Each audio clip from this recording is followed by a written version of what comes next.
meus irmãos, com o Pai do Senhor Jesus, amém? Amém! Irmãos, vamos fazer a leitura da palavra do Senhor, que se encontra no Evangelho de João, capítulo 4. Vamos fazer a leitura a partir do versículo 1.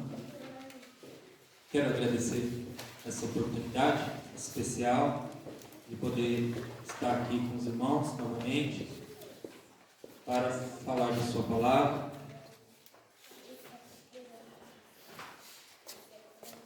Glória a Deus, aleluia.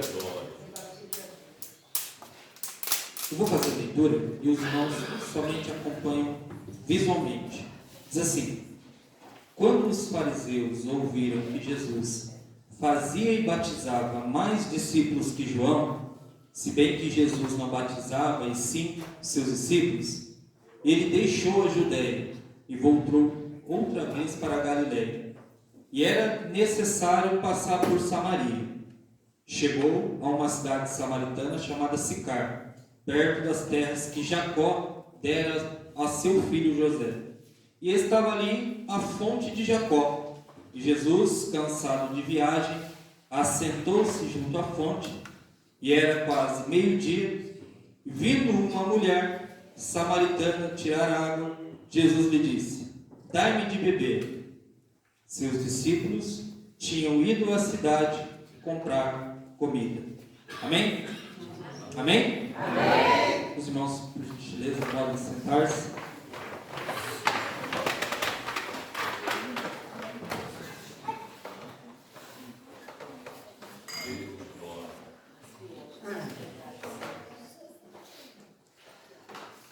Graças a Deus por uma oportunidade especial.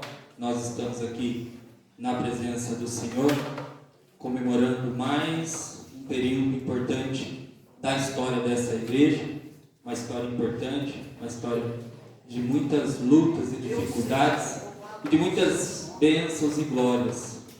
Eu estive aqui pela minha primeira vez há 13 anos atrás, completados agora em março. Então, estar aqui de novo, para mim é muito importante. Estive, inclusive, no período em que eu estava me convertendo ao Senhor. Foi o período que eu conheci os irmãos da Maravilha de Jesus lá em Pindamonhangaba, e eles me apresentaram o Evangelho de Cristo. Meu antigo pastor, meu pastor que está aqui também, meus amigos que lá estavam, foram pessoas importantes na minha vida. A Igreja Maravilha de Jesus de Pindamonhangaba, por meio do trabalho, da pregação do Evangelho que eles realizam lá, mudou completamente a minha vida. Entendeu? Foi lá que eu mudei a minha conduta, mudei minhas crendices, foi lá que eu aprendi da palavra do Senhor, foi lá que de fato me converti, aceitei a salvação que me era concedida em Cristo Jesus. Foi lá que eu conheci a minha esposa.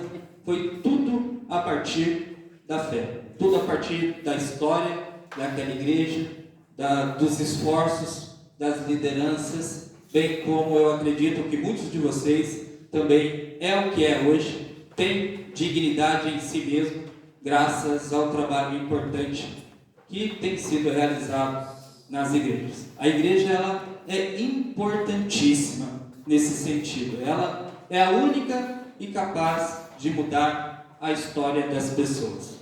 Às vezes, a gente olha para as pessoas e nós ficamos pensando que se nós fizéssemos alguma coisa por elas, a vida delas poderia ser mudada, completamente transformada. Você olha para uma pessoa em situação de pobreza, você pode pensar, se a gente desse comida para ela, a vida dela mudaria por completo.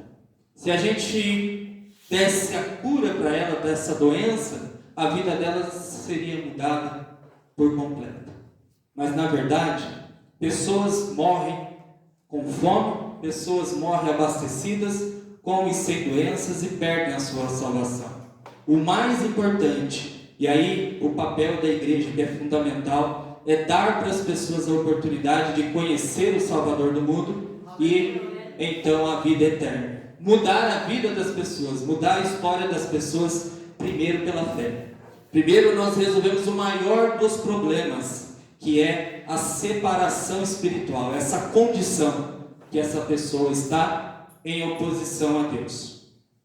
Esse texto que nós vamos ler hoje, texto que foi escolhido, é um texto muito importante da palavra do Senhor. Nós estamos vendo Jesus em um diálogo com uma mulher samaritana.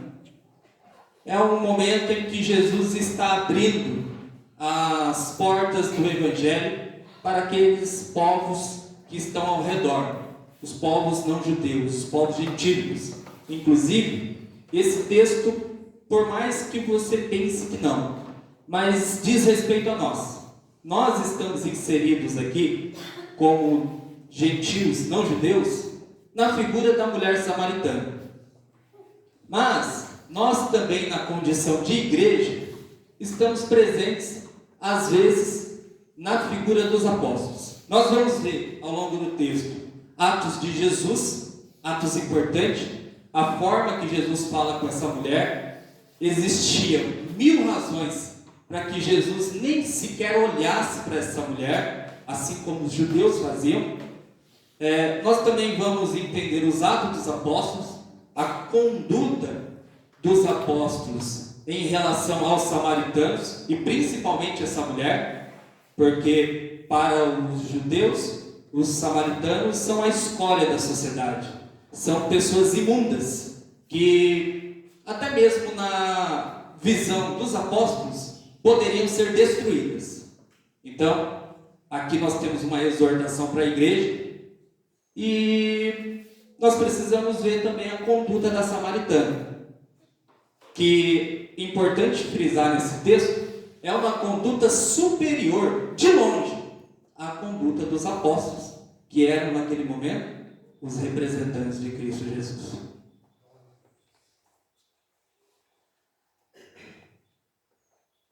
Jesus, ele estava batizando, como o texto explica, na região da Judéia. E conforme a oposição e a perseguição começou a apertar a Jesus, seus opositores estavam por toda parte. E Judéia, principalmente, porque era o lugar onde ficava o templo. Então, os judeus mais conservadores, eles estavam naquela região. Qualquer pessoa que falasse contra o templo ou contra a religião judaica era imediatamente eliminado. Os judeus, eles simplesmente julgavam e mandavam matar. E Jesus estava ali com uma mensagem que incomodava profundamente os judeus. E por isso, Jesus estava sempre em perseguição. Se você vê a história de Jesus ao longo do Novo Testamento, era um homem perseguido. Em todos os lugares ele tinha oposição e perseguição. Inclusive por partidos que eram opositores entre si, mas eles faziam de se unir, eles faziam questão de se unir, quando o assunto era perseguir a Jesus. E Jesus, ele sempre como que se esquivava, ele não queria ter o seu confronto direto, porque ainda não havia chegado a sua hora. Haveria um momento certo, em que Jesus, enfim, tomaria uma postura mais frontal, entraria em Jerusalém e por ali ficaria. Foi o que aconteceu. Devido à perseguição, Jesus, ele resolve ir para uma outra região, uma região mais afastada, a região da Galileia. E lá na Galileia ele continuaria fazendo o que estava, levando o Evangelho para então os judeus que o aceitavam. Mas em meio ao caminho da Judéia para a Galileia, estava a cidade de Samaria. É muito importante, irmãos, nós estamos aqui entender o tamanho da oposição que existia entre os judeus e os samaritanos. Era tão grande a oposição que o caminho mais perto entre Judéia e Galileia era passando por Samaria. Mas eles atravessavam o Rio Jordão, contornavam completamente todo o caminho de Samaria para poder novamente atravessar do outro lado e chegar em outra região, justamente para que eles não pisassem com seus pés na terra em que os samaritanos pisaram e levavam aquela terra, exatamente a terra, o pó, aquele pó para as cidades dos judeus, porque eles entendiam que só o pó daquela terra que um samaritano pisou é sujo e imundo. Essa oposição é histórica. Ela vem lá do período da monarquia, quando os judeus que ficaram na terra, depois da invasão dos assírios, eles tiveram relacionamento com outros povos que estavam naquela terra. Os samaritanos, eles são uma raça mista, um povo mestiço, uma mistura de várias raças, assim como são os brasileiros. Nós todos que estamos aqui, um povo que é dado por uma miscigenação, uma mistura de muitas raças. E os judeus, eles prezavam por uma pureza racial. Então, todos aqueles que tiveram relações com outros povos, no período posterior, quando os judeus que estavam na Babilônia retornaram para as terras de Jerusalém, de Judá, tivemos a presença de um samaritano muito conhecido chamado Sambalate.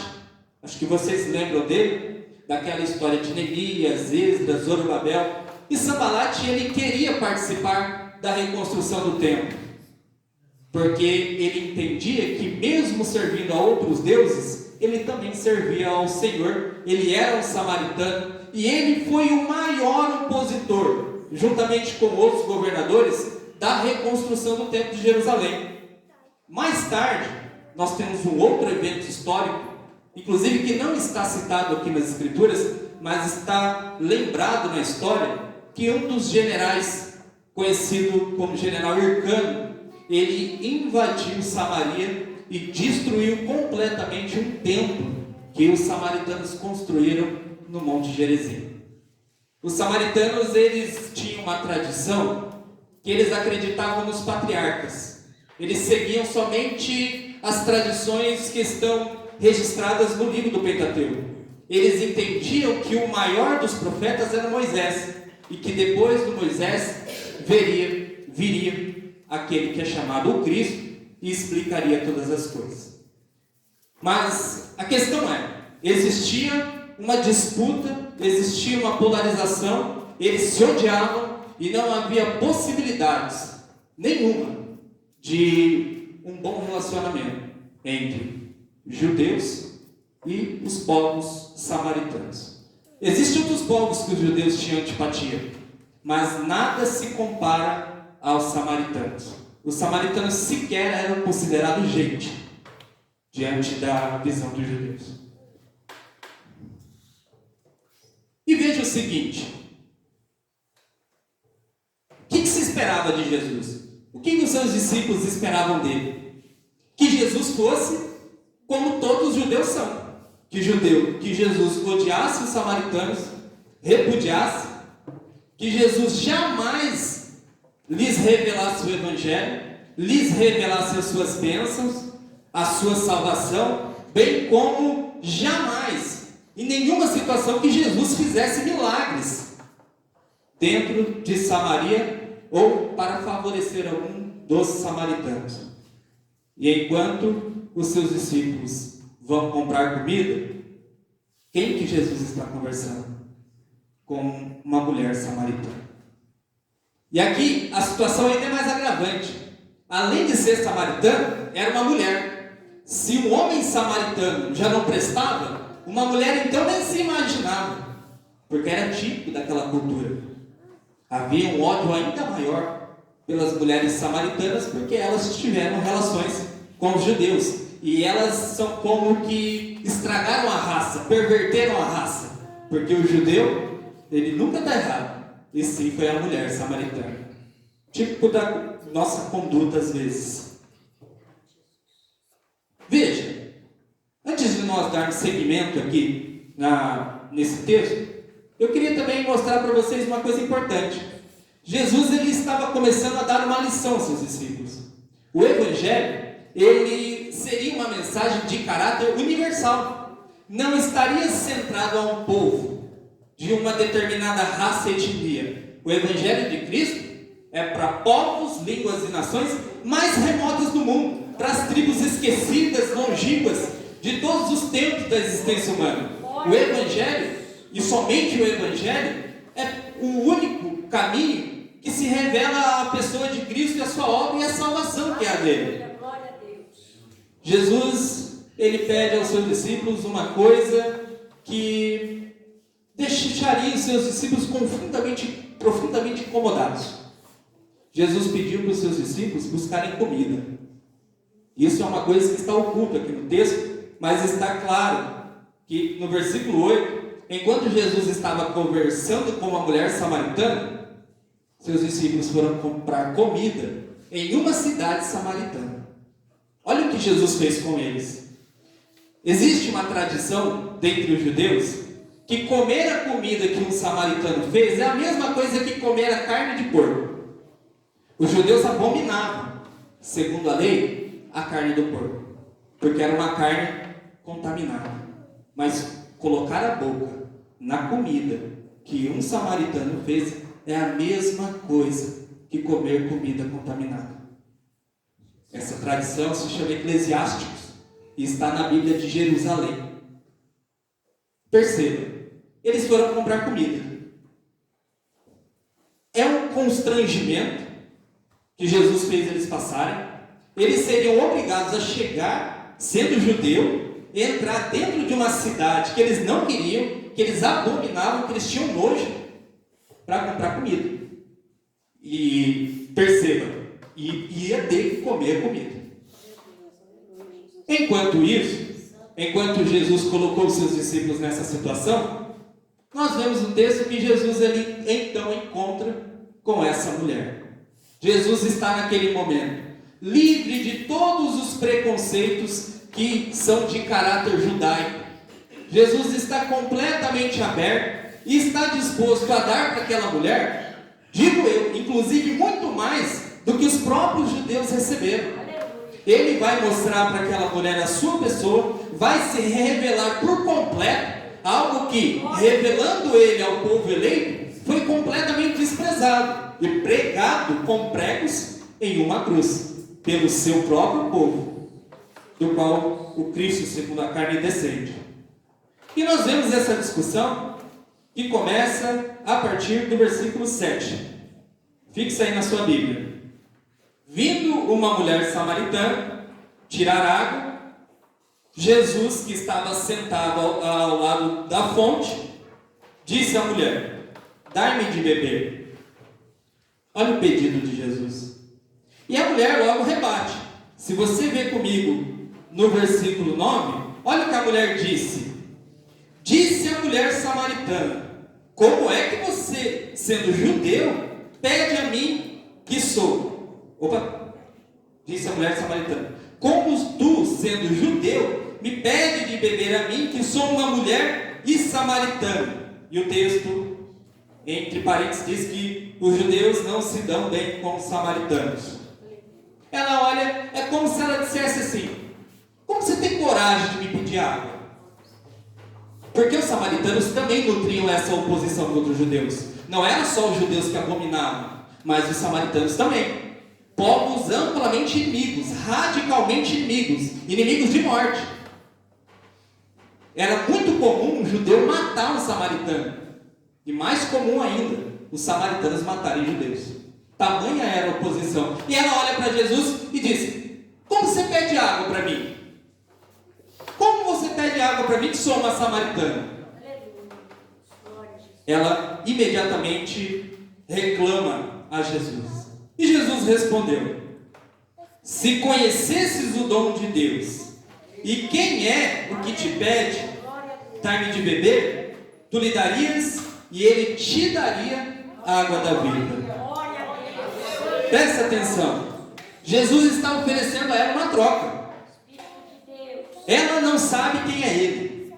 E ele diz assim: se você soubesse quem eu sou, e aquele se apresenta como a dádiva de Deus, é aquele que Deus deu.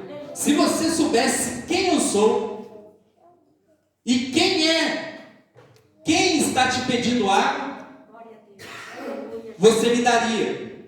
E em troca, eu te daria a água da vida. Glória a Deus, aleluia, Jesus. Preste atenção, essa situação não é tão simples assim. Jesus quer água. E de imediato ela reclama: você quer água? Eu não vou dar água. É óbvio que ela não daria água. Ele é um judeu. Eu não vou dar água para judeu. Judeu que morre de sede. É esse o tom do texto. A força cultural do texto é essa. E Jesus falou assim: se você me conhecesse, você me daria água. E se você pedisse para mim, eu te daria água viva. Essa água viva que Jesus está oferecendo, na verdade, nós sabemos que se trata dele mesmo, da sua pessoa. Mas a mulher ela não entendeu isso de imediato. É claro que não entenderia. A água viva é a água corrente. Nós temos aqui atrás um ribeirinho. O que a mulher entendeu quando Jesus está falando de água é que eu vou te dar água corrente. Eu vou te dar água que corre. Era essa a compreensão que a samaritana estava tendo. Ué, ele me pede água e diz que tem água corrente? Vamos ver o que o texto diz? Versículo 11. Disse a mulher: Senhor, tu não tens como tirar. O poço é fundo. Onde tens tu água viva? Aqui perceba o tom de sarcasmo dela. Você não tem como tirar água. Você não tem água. Como você está oferecendo água? Até então a conversa é água. Jesus só falou de água no primeiro momento, quando ele diz: dá-me água. Depois disso, Jesus não estava mais falando de água. Mas na mentalidade, na percepção dela, a conversa era de água. Ela não quer dar água para Jesus, e ela não vai dar água para Jesus. Ela não vai dar água para Jesus. E ainda ela está questionando a Jesus: como é que você vai me dar água? Como é que você vai? O que você tem a me dar? Perceba. Versículo 12. Quando Jesus ele diz que daria água à mulher evidentemente ela fica irritada. Você pode não estar percebendo isso no texto, mas ela está irritada. Principalmente quando Jesus está oferecendo água viva, água corrente. Por quê? Porque aquele poço não é qualquer poço. Aquela água não é qualquer água. Existe aqui uma forte tradição religiosa. Aquela água é a água de Jacó. É a água do poço que Jacó cavou. É tipo aquela água do tanque de Betesda, que os judeus também tinham uma tradição em torno, que quando o anjo tocava, e o primeiro que entrava, e aquilo lá era uma tradição religiosa. Não existia nada daquilo. E a mesma tradição estava presente ali. Aquela água não é uma água comum. Até porque a mesma água estava presente em Sicar. Sicar tem rios que cortam Sicar. Lá tem água em abundância, inclusive. Mas quando Jesus fala para ela que tem água corrente, Jesus a ofende, porque ele está dizendo que aquela água é uma água parada, é uma água de poço. E imediatamente a mulher vai para cima de Jesus. Veja o que ele diz, versículo 12: és tu maior do que o nosso pai Jacó, que nos deu o poço do qual ele próprio bebeu, bem como os seus filhos e o seu gado? Ela questiona Jesus. Quando Jesus diz que ele tem água viva, em oposição à água do poço, ela diz assim: você é maior que Jacó? Você sabe de quem foi esse poço? Você sabe quem cavou esse poço? Você sabe a importância e a grandeza do grande patriarca Jacó, bem como dos seus filhos? Ela imediatamente vai para cima de Jesus. Tudo porque Jesus ofereceu uma água que ela veio buscar de longe.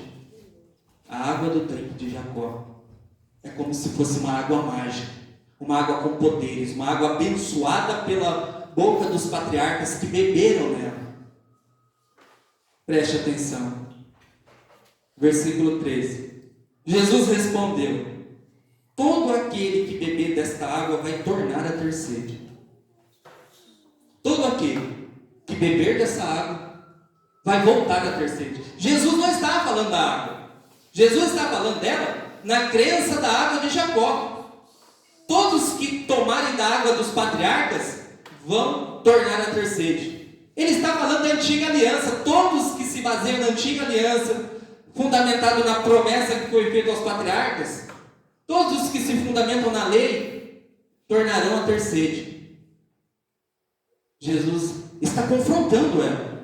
Jesus está mexendo com ela. Jesus está tocando nos pontos mais frágeis dela. E isso, eu preciso que você entenda que é parte de um processo. Jesus vai mais profundo ainda. Jesus está só começando. E ele começa atacando as suas crendices. Só que ele faz isso com gentileza. Perceba o evangelismo de Jesus. Jesus não chega massacrando as pessoas por causa das suas crendices que elas adquiriram ao longo da vida. Jesus, ele está abrindo caminho, abrindo oportunidade, abrindo o coração dela, porque aquilo que vai ser revelado é grande demais e não pode ser revelado de imediato. Mas Jesus vai tocando no coração dela. Primeiro, ela veio de longe buscar água. Aquela água não era uma água qualquer para ela, mas Jesus começa a mexer naquela água, porque ele tem algo que é mais importante do que aquela água. Mas aquele que beber da água que eu lhe der, a que eu vou dar, nunca mais terá sede. Deveras, a água que eu lhe der fará nele uma fonte de água que jorra para a vida eterna. Glória a Deus. Aleluia. Veja, Jesus está mostrando que eu tenho uma água que é melhor que a sua. Eu tenho uma água que, se você beber, você nunca mais vai ter sede. Isso desperta a atenção da mulher. O que Jesus está falando a confronta de verdade, porque é a água mais poderosa, mais abençoada que existe na região.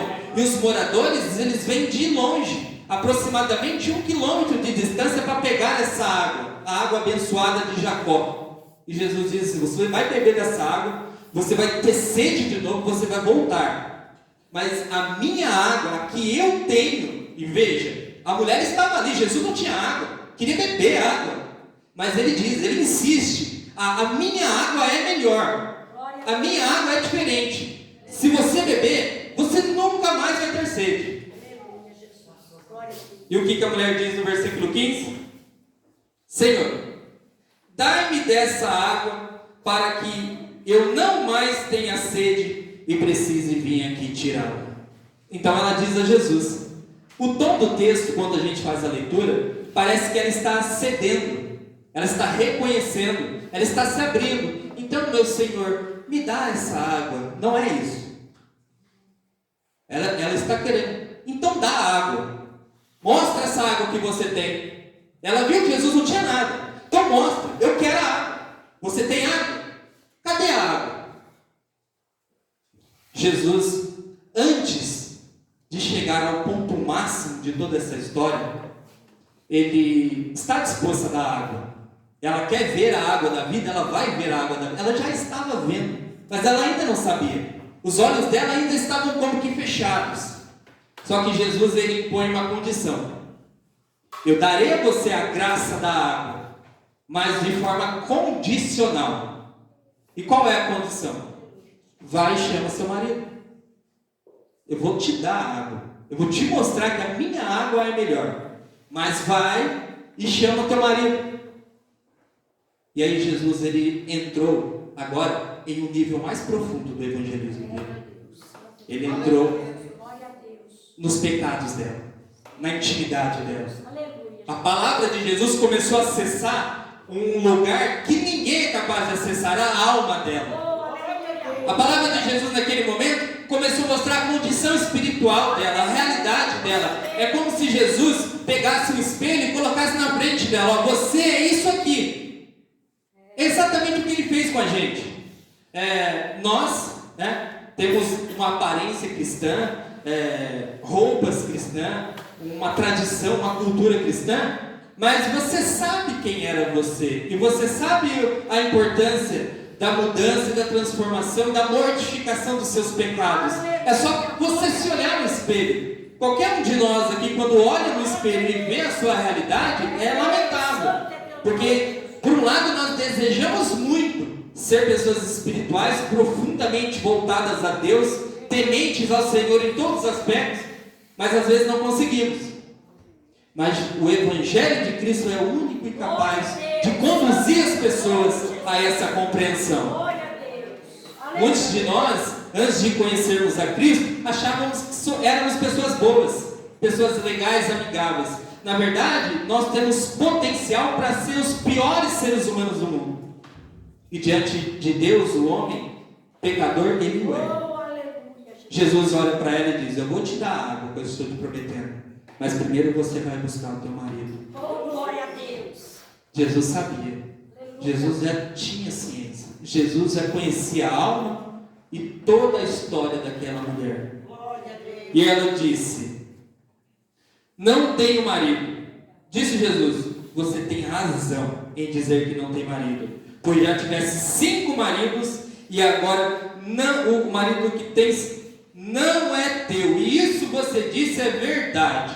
Logo quando começou a se falar do pecado dela, logo quando Jesus acessou a intimidade dela, ela se constrangeu. Perceba que ela muda imediatamente no versículo 19 de conversa. Ela quer tirar o foco de Jesus daquela condição dela, tirar o foco de Jesus dos seus pecados e dizer para Jesus: vejo que você é profeta. Porque o profeta, ele via, ele também era um vidente, ele via as coisas, ele recebia revelações.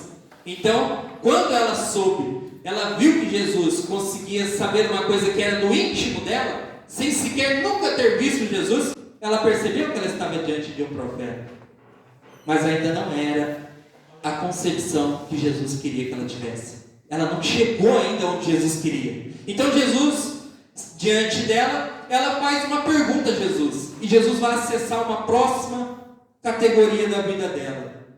Ela diz a Jesus: nossos pais adoraram neste monte, mas vocês, os judeus, dizem que é em Jerusalém o lugar que se deve adorar. Jesus acabou de confrontar a água da fonte. Agora Jesus vai confrontar a espiritualidade dela. O que os samaritanos acreditavam? Que o único lugar em que Deus devia ser adorado era o Monte Gerizim. Era o monte da bênção e da maldição. É o monte onde Deus se revela a Moisés. Ali era o local de adoração.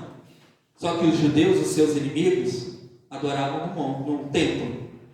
E o templo era o local de adoração. E agora ela de novo, ela pergunta a Jesus: os judeus, vocês dizem que é no templo, mas nós, os samaritanos, adoramos no monte. E Jesus agora vai desconstruir, com palavras simples, mas verdadeira, toda a crendice espiritual dessa mulher. Olha o que Jesus faz. Ela disse: mulher, crê-me, ou acredite no que eu vou te dizer, a hora vem em que nem neste monte, nem em Jerusalém adorarão ao Pai.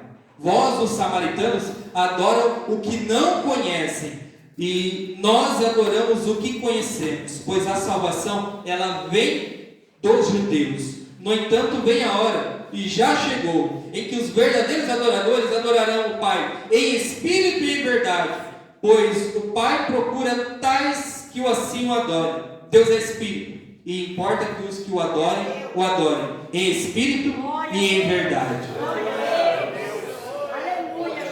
Jesus foi direto e reto. Realmente a salvação vai vir dos judeus, que é ele, exatamente dele, que é o descendente de Abraão. Mas está para vir um tempo que nem no monte será o lugar, o único lugar, e muito menos dentro do templo de Jerusalém.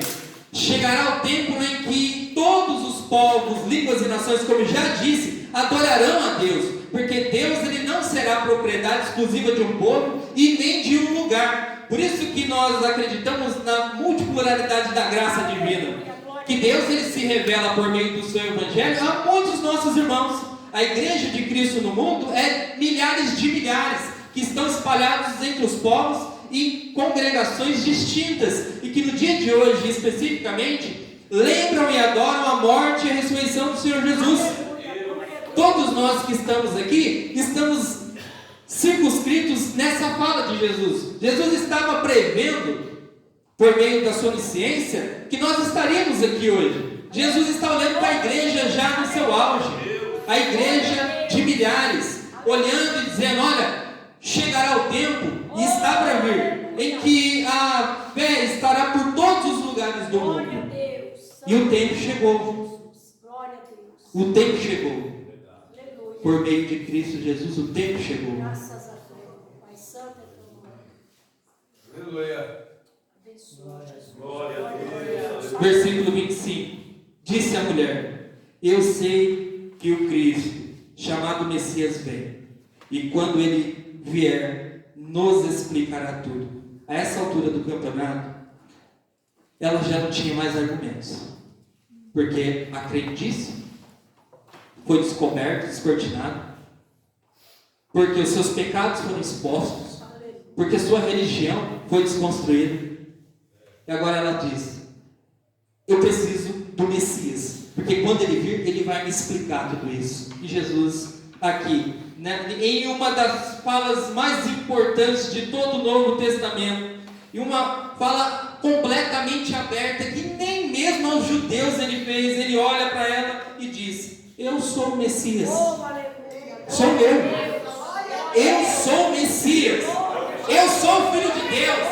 Eu sou aquele que é da raiz de Davi. Eu sou o descendente eleito de Abraão. Eu sou o Filho de Deus encarnado. Eu sou a salvação do mundo. Em uma palavra ele diz: eu sou o Messias. Você não viu? Sou eu. Eu sou o Messias. Oh, Deus, aleluia. E eu te pergunto: ela creu? Creu até demais. Aqui é um dos textos que Jesus podia ter dito: nunca vi tanta fé em Israel, mas ele não estava em Israel. E quando ele disse nunca vi tanta fé em Israel, não se referia a um israelita, e sim a um romano. Parece que eu estou falando num tom, né, mas não de ofender o povo de Deus. Eu estou seguindo a tradição cultural da Bíblia, né? Mas é uma crítica que vai ser ampla e vai dizer respeito a nós também. E veja, estamos terminando. Naquele momento, Jesus tinha acabado de falar que ele era o Cristo daquela mulher. E naquele momento, quem chega? Quem chega? Versículo 27. Chegaram seus discípulos e maravilharam-se ao encontrar com aquela mulher. E você acha que eles se maravilharam porque eles admiraram Jesus falando com a mulher? Não. Maravilharam-se, até escândalo.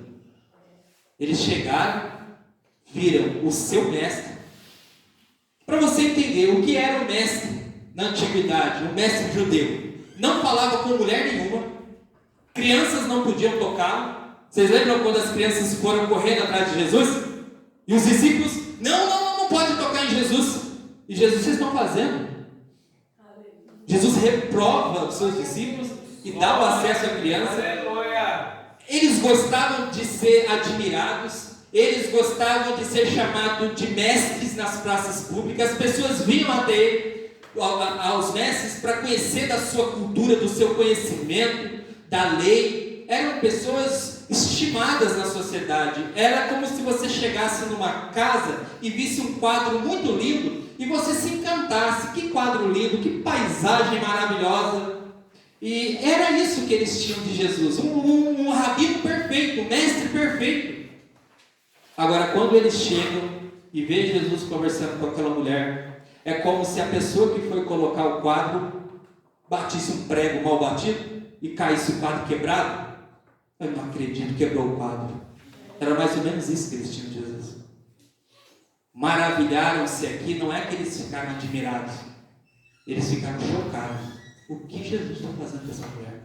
E veja, perceba como que o versículo 27 é montado. Ele diz assim: quando eles se maravilharam de terem encontrado falando com uma mulher, nenhum deles perguntou: que queres? Ou por que fala com ela? Eles não perguntaram. Mas João, quando ele escreve, ele está escrevendo o pensamento da época. Era mais ou menos assim: o que essa imunda está querendo com o mestre? O que essa abominação tem coragem de se aproximar do mestre? Era mais ou menos esse o tom. E por outro lado eles pensavam assim: o que que Jesus está falando com ela? É diferente hoje, né? Às vezes a gente olha um líder espiritual como uma mulher, a gente é levado culturalmente a insinuar besteira de caráter sexual, né? Ué, o que ele está falando essa mulher? Essa mulher não vale nada, né? Mas aqui não é uma questão de caráter sexual, é existencial, é de raça.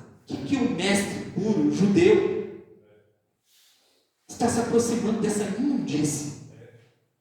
Era essa percepção, essa oposição de ambos os povos, tá? Não é só do judeu não, os samaritanos também tinham tal ódio. Pois é, versículo 27 se dá dessa forma. Eles estavam maravilhados, não estavam entendendo nada, mas também não perguntaram nada. Eles tinham receio de Jesus, porque conheciam o seu mestre. Então eles não perguntaram nada.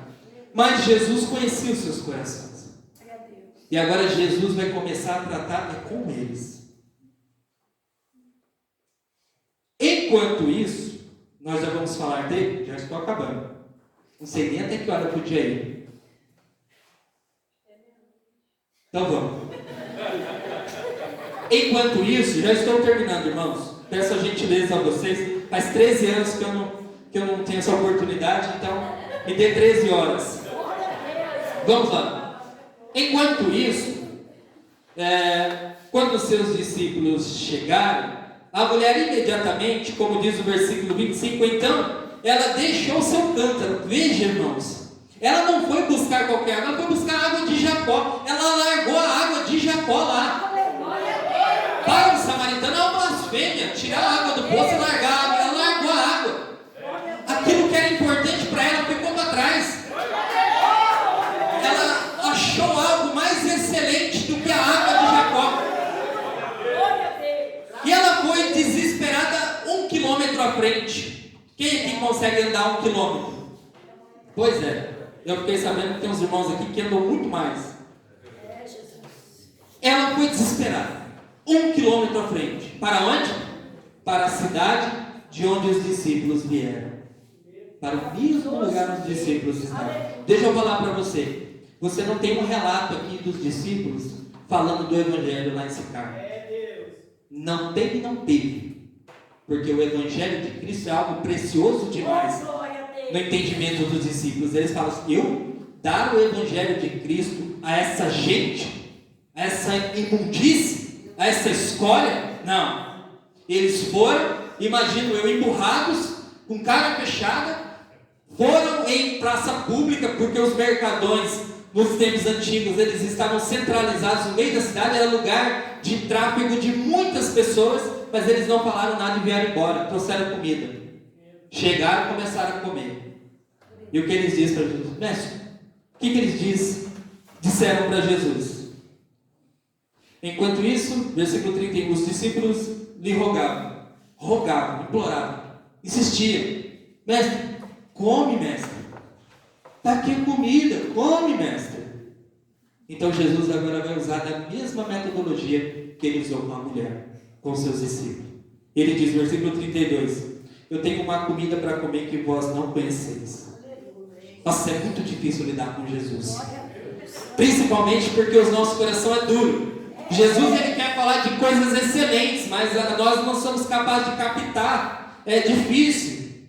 Como assim? Os discípulos começam, né? Então os discípulos diziam uns aos outros, será que alguém lhe trouxe comida? E Jesus lhe disse, a minha comida é fazer a vontade daquele que me enviou a realizar a sua obra. Esse é o meu alimento, é isso que me fortalece, é cumprir o meu chamado. O chamado de Cristo era esse. Jesus veio salvar e buscar o que se havia perdido. E isso que ele estava fazendo naquele momento.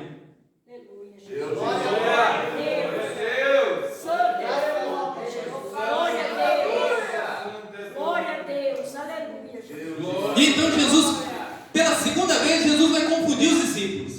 E aí agora os discípulos vão ficar mais confusos ainda. Ele diz assim, não dizem, ou é como assim, não se diz por aí, que ainda faltam 4 meses para a colheita.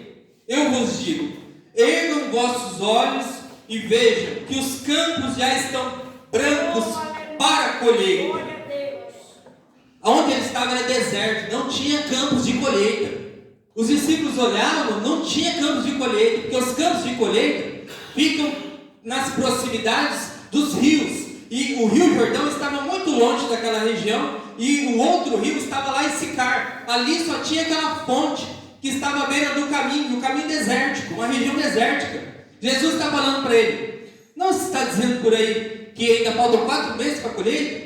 Mas olhem aí, ó, os campos já estão brancos. E os discípulos, olha, não tem campo. Glória a Deus. Aleluia. Você entendeu? Não tinha campo. E os discípulos, ele está dizendo que tem uma comida, agora está falando de campo, e não tem campo, e não tem comida. Glória a Deus. Glória a Deus. Versículo 36. O que colhe recebe já o seu salário. Desde já aceifa o fruto para a vida eterna. E assim se regozijam, tanto o que semeia, tanto o que colhe. Pois é um ditado verdadeiro. Um é o que semeia, e o outro é o que colhe. Eu vos enviei para colher onde não plantastes, e outros trabalham, e vós usufruístes de seu trabalho. Você sabe o que Jesus estava falando? Você lembra da mulher, que a mulher saiu correndo? Os campos brancos não estavam ali. Os campos brancos estavam vindo a 1 quilômetro dali. Os samaritanos que ouviram a palavra da mulher estavam vindo naquela direção. Jesus está dizendo: olha para vocês verem, os campos estão brancos. Aonde? Os campos estão brancos. Um é o que semeia e o outro é o que colhe. Eu semeei e vocês vão colher. Ele estava preparando os discípulos para aquela multidão de samaritanos que estava vindo. Ele diz assim: ó, eu já plantei. É certo o ditado, é verdadeiro o ditado. É verdadeiro. Um planta, o outro colhe. Eu plantei uma semente, agora vocês vão colher a semente. E veja o que diz o versículo 39. Muitos dos samaritanos daquela cidade creram nele, por causa do testemunho da mulher. E o testemunho dela era: disse-me tudo o que eu tenho feito. Ele desmanchou, descortinou, desnudou toda a alma daquela mulher. Então, aproximando-se dele, os samaritanos rogaram-lhe que permanecesse com eles, e ficou ali 2 dias. E por causa das suas palavras, muito mais creram nele. Diziam à mulher: já não é pelo teu dito que cremos, agora nós mesmos ouvimos falar e sabemos que é verdadeiramente o Salvador do mundo. Era só colher, estava plantado. A semente do Evangelho já alcançou terra firme. Os campos brancos estavam profeticamente se aproximando, e agora os discípulos não teriam trabalho algum. Era só colher, porque Jesus já havia plantado. Entende? Veja, irmãos, os discípulos naquele momento, nós sabemos que a história deles depois de apóstolos, principalmente depois do período da dispersão, foi uma história de verdadeiros campeões da fé. Mas naquele momento eram homens imprestáveis. Eles tinham o conhecimento mais perfeito do mundo, que era o conhecimento e a proximidade do Evangelho de Cristo, do próprio Cristo ao lado deles. Eles tiveram contato com pessoas, mas não deram nada para ninguém. Não plantaram uma semente sequer. Uma semente sequer. E isso retrata um pouco da nossa história, a história da igreja atual. Não colhe porque não planta. Não tem uma semente sequer. Nós somos chamados a plantar. Também somos chamados a colher. Mas o plantio antecede a colheita, logicamente. E nós precisamos pensar em uma igreja cada vez maior, do ponto de vista numérico, crescimento, expansão, porque são mais almas para o reino de Deus. Existe uma filosofia hoje, que está presente às vezes, até dentro da igreja, que nós preferimos qualidade do que quantidade. Não, isso funciona no campo do marketing, empresarial, de vendas. O reino de Deus não se dá por meio dessas filosofias. Entenda que os homens estão debaixo de uma grande maldição neste mundo, que é a maldição do pecado. Eles são guiados e conduzidos pelo espírito desse mundo. A opressão maligna do diabo. O Deus desse século cegou o entendimento de todos os incrédulos. Mas a única coisa que pode libertar o mundo, a única coisa que pode mudar a história do mundo, é o Evangelho de Cristo. O único meio de salvação para todos os homens é o Evangelho de Cristo. E hoje nós estamos aqui comemorando mais um ano de vitória, e eu quero que vocês levem essa verdade que vocês já conhecem para a igreja de vocês, para a vida de vocês. Nós somos chamados a semear, nós somos chamados a plantar, nós somos chamados a pregar o Evangelho de Cristo. A responsabilidade maior da igreja é a pregação do Evangelho de Cristo. Uma mensagem única e específica, que não fala de muitas coisas, mas fala especificamente de Cristo, sua morte e sua ressurreição. É essa palavra que salva, transforma. Nós vemos aí tantas ONGs querendo acabar com a fome, acabar com isso, aquilo, mudar. E pode ser nobre em certo aspecto, mas isso não vai mudar a história da humanidade. Nós estamos aguardando o Cristo que se manifestará, e este que hoje apresenta a sua graça e a sua misericórdia será um grande juiz, temível naquele grande dia, e vai julgar os povos e as nações. Que essa palavra fique ao seu coração. Lembra daquele período. Mais tarde os apóstolos levaram o Evangelho, depois de muita perseguição, porque não foi simples assim não, foi muita perseguição. Aquela igreja que estava em Jerusalém, que tinha tudo em comum, comiam, bebiam, se abraçavam, era judaica aquela igreja, não era gentílica. A igreja gentílica, ela vem depois, quando a perseguição aperta e eles não conseguem ficar em Jerusalém. E aí Felipe e Estevão começam a levar o Evangelho aos judeus e aos gentios. Depois nós temos a presença do apóstolo Paulo, bem como outros auxiliadores do seu ministério. E aí a igreja começou a tomar a forma que Jesus queria, de igreja universal de todos os povos. O Evangelho de Cristo, único e suficiente para salvar toda a humanidade. E graças a grande dispersão, hoje nós estamos aqui. Nós fomos plantados e já fomos colhidos para a honra e glória do Senhor. Uma salva de palmas para Jesus nessa noite.